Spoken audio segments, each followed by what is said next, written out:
లో జరిగిన జరిగింది. మా గౌరవ ముఖ్యమంత్రి గారిని మరి అట్లనే మా మంత్రివర్యులైన కోమటిరెడ్డి వెంకటరెడ్డి గారిని విమర్శించారు.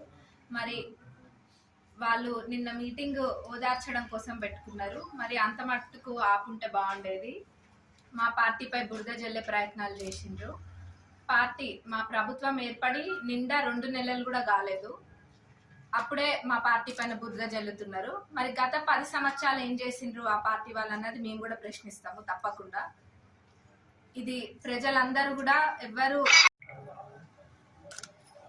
మరి వాళ్ళు చెప్తున్నారు కాంగ్రెస్ పార్టీ అడ్డర్ ఫ్లాప్ అయిందని అంటున్నారు. దేనికి అడ్డర్ ఫ్లాప్ అయిందో ఒకసారి వాళ్ళు వివరణ ఇవ్వాల్సిందిగా మేము కోరుకుంటున్నాము.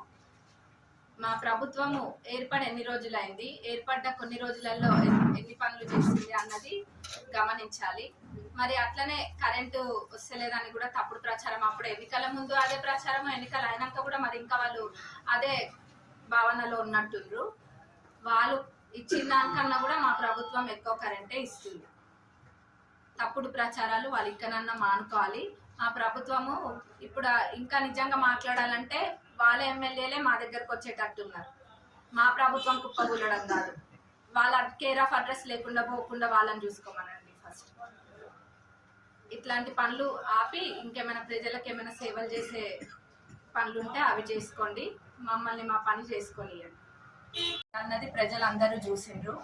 అందుకనే మరి వాళ్ళ ఓటుతోటి బుద్ధి చెప్పిండ్రు ప్రజలు. అయినా కానీ ఆగట్లేరు. ఎందుకంటే వాళ్ళకి మరి ఫ్రస్ట్రేషన్ అనుకుంటా, ఓడిపోయిన ఫ్రస్ట్రేషన్ తోటి ఇవన్నీ మాట్లాడుతున్నారు. కానీ ఇప్పటికే మా ప్రభుత్వము 2 పథకాలను అమలుపరిచింది. అది కూడా ఇప్పుడు ఒక అప్పుల కుప్పలాగా ఉంది మన రాష్ట్రం. అయినా కానీ వెనకడుగేయకుండా మా పెద్దలు ఒక 2 ప్రవేశపెట్టింది ఇప్పటికే. మరి రాబోయే రోజులలో ఆ మిగతా గ్యారెంటీలు కూడా తప్పకుండా ప్రతి ఒక్కటి ఎన్ని ఇబ్బందుల్లో ఉన్నా కానీ ఎంత కష్టం వచ్చినా కానీ మాట ఇచ్చిందంటే కాంగ్రెస్ ప్రభుత్వం తప్పకుండా చేసి తీరుతుంది. కాంగ్రెస్ ప్రభుత్వం అంటేనే బడుగు బలహీన వర్గాలకి చేయూతనియడానికే ఉంది కాంగ్రెస్ ప్రభుత్వం. మరి ఒకప్పుడు ప్రజలు ఎవరు ఇంత స్వేచ్ఛగా ఉన్నట్టు అనిపించలేదు. ఇప్పుడు ఒక స్వాతంత్రం వచ్చిన విధంగా భావిస్తున్నారు, ముఖ్యంగా ఇక్కడ మా పాలకుర్తిలో అయితే. మరి ఆ రైతు బంధు కూడా దాదాపు చాలా మందికి పడ్డది, ఒక 70% దాకా పడి ఉండవచ్చు, తప్పకుండా 70% దాకా పడ్డది. మిగతాది కూడా మా గౌరవ ముఖ్యమంత్రి గారు చెప్పడం జరిగింది, ఫిబ్రవరి ఎండింగ్ కల్లా ఇంకేదైనా ఉన్నా కానీ అందరికీ పడుతుంది. వాళ్ళకి ఇప్పుడు మరి అంటే ఏమి చేయాలో తోచకుండా ఇవన్నీ విమర్శిస్తున్నారు. 2 నెలలు నిండా 2 నెలలు అంటే 2 నెలలు కూడా కాలేదు, అప్పుడే బయలుదేరిండ్రు మా పైన బురద జల్లడానికి.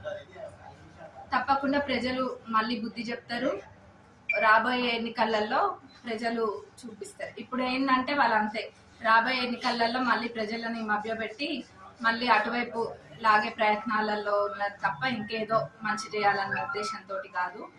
మరి మా పార్టీ నాయకులను అంటే మటుకు మేము ఊరుకునేది లేదు.